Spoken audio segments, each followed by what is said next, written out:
So hello and welcome back everyone. और आज हम लोग केमिस्ट्री का सबसे फर्स्ट चैप्टर है सॉलिड स्टेट। ठीक है, तो उसका हर एक चीज़ हम लोग रिवीजन करेंगे। रिवीजन नहीं, मतलब सारा का सारा बेसिक कॉन्सेप्ट कवर करेंगे इस लेक्चर के थ्रू।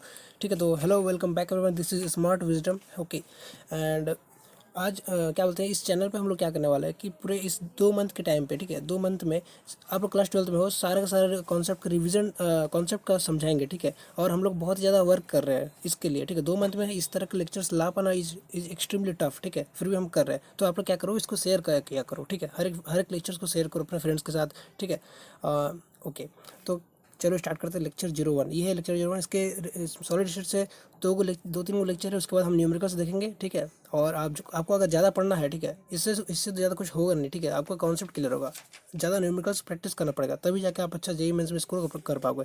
सॉलिड स्टेट, ठीक है, solid is defined as that process properties क्या होता है सॉलिड का। ठीक है, इसमें रिजिडिटी होता है, डेफिनेट शेप होता है, डेफिनेट वॉल्यूम, ये सब हम लोग बचपन से पढ़ के आ रहे हैं। ठीक है, हाँ, तो क्या होता है हमारा रिजिडिटी, और डेफिनेट शेप और डेफिनेट वॉल्यूम होता है। गैसेस में डिफरेंट सेम डिफरेंट वॉल्यूम नहीं होता।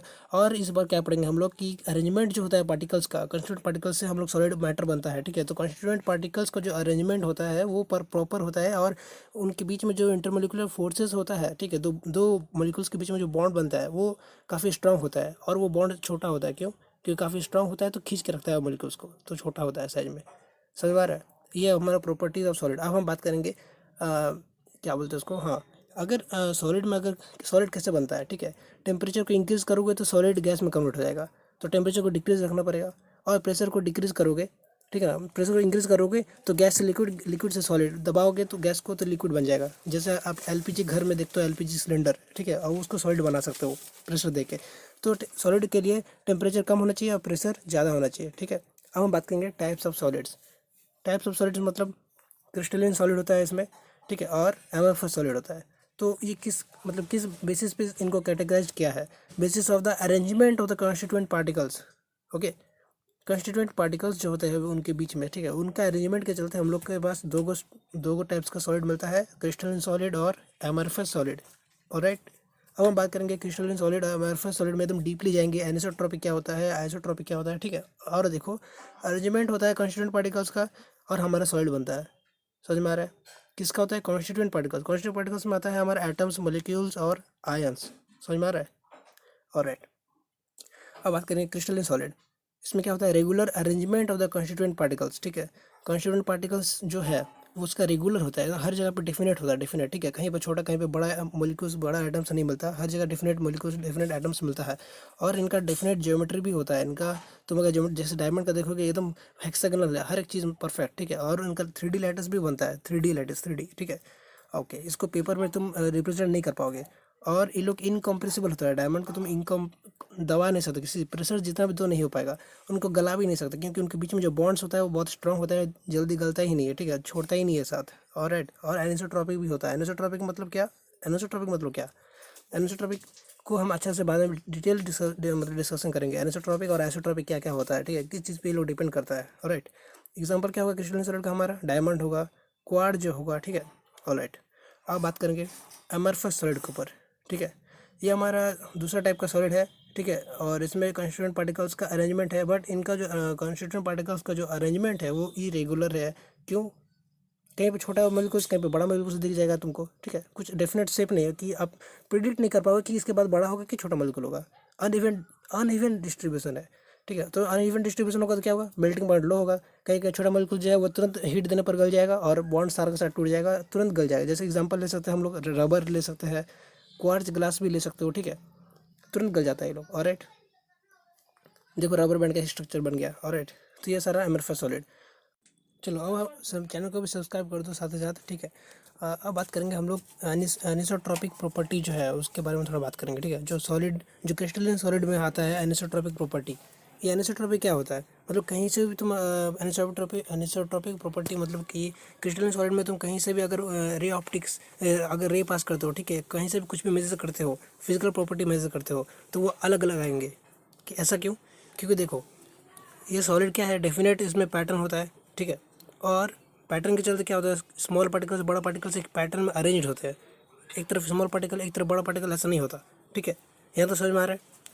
अब तुम क्या देखो, जब हम अगर अच्छे से देखते हैं कि स्मॉल पार्टिकल्स अगर एक तरफ अरेंज हो जाते हैं, ठीक है, और बड़ा पार्टिकल एक तरफ अरेंज हो जाते हैं, मान लो अमरफस सॉलिड की तरह, तो यहाँ पे क्या आता है, फिजिकल प्रॉपर्टी जो है एक तरफ थोड़ा अलग आता है और दूसरी तरफ अलग आता है ना। तो बेसिकली वही हो रहा है इसमें, ठीक है।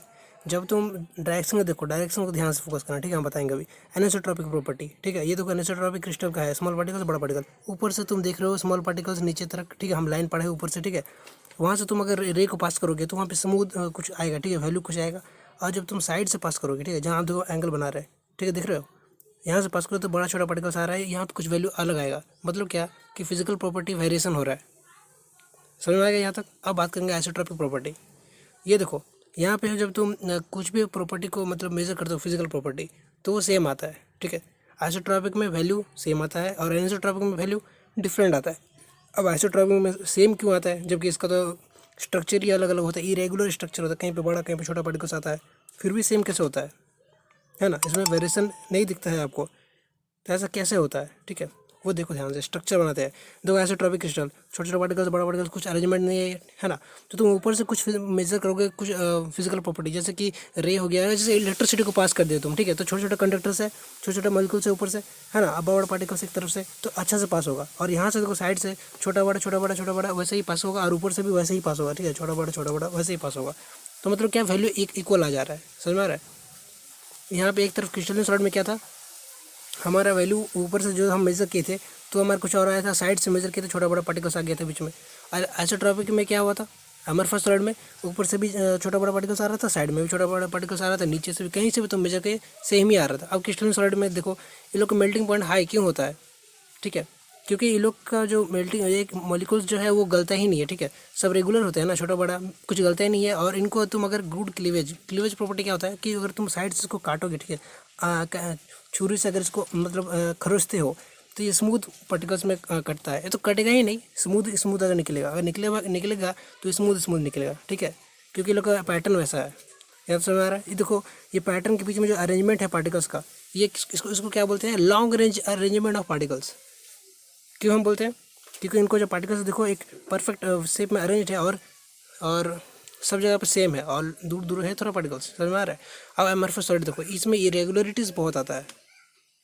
तब तक हम वही बात कर रहे हैं कि शेप्स जो है क्रिस्टल्स जो एक साथ आते हैं, ठीक है, वो क्या होता है, वो क्या होता है, इरेगुलर आता है, ठीक है, कहीं पे छोटा कहीं पे बड़ा पार्टिकल्स।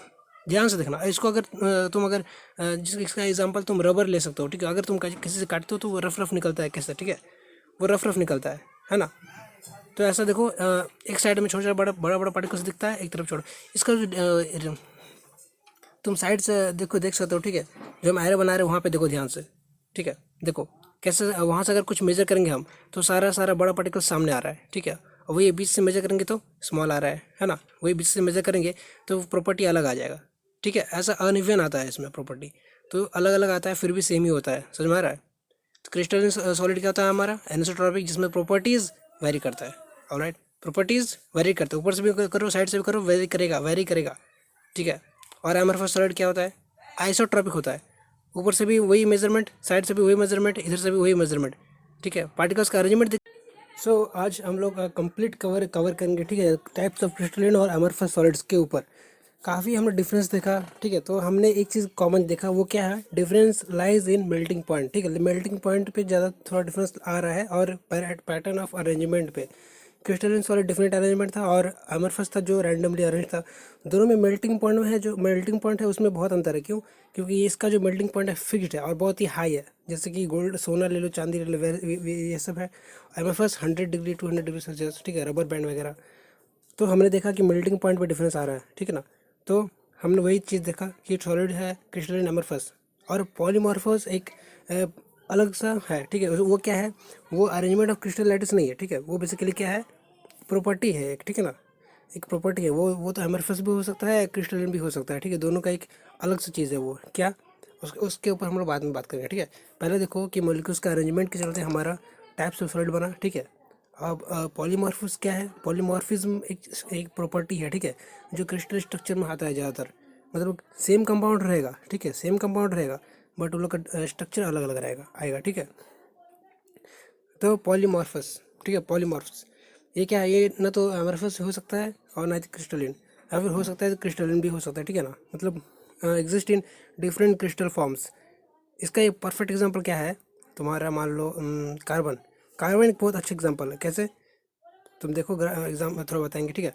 तो हैविंग द सेम मोलिक्यूल, है ना, मोलिक्यूल क्या है कार्बन, बट फॉर्म जो है क्रिस्टल का वो अलग है। देखो ग्रेफाइट और कार्बन डायमंड में देख लो, इन लोग का स्ट्रक्चर किस तरह है, देखो वो उसका स्ट्रक्चर अलग है और इसका स्ट्रक्चर भी अलग है, बाकी चीज़ कार्बन ही है दोनों, और इसके चलते उन लोग का प्रॉपर्टी अलग आता है, ठीक है। अब बात करेंगे टाइप्स ऑफ क्रिस्टल सॉलिड्स। ये किस पे डिपेंड होता है, इंटरमोलिकुलर फोर्सेस के ऊपर, ठीक है।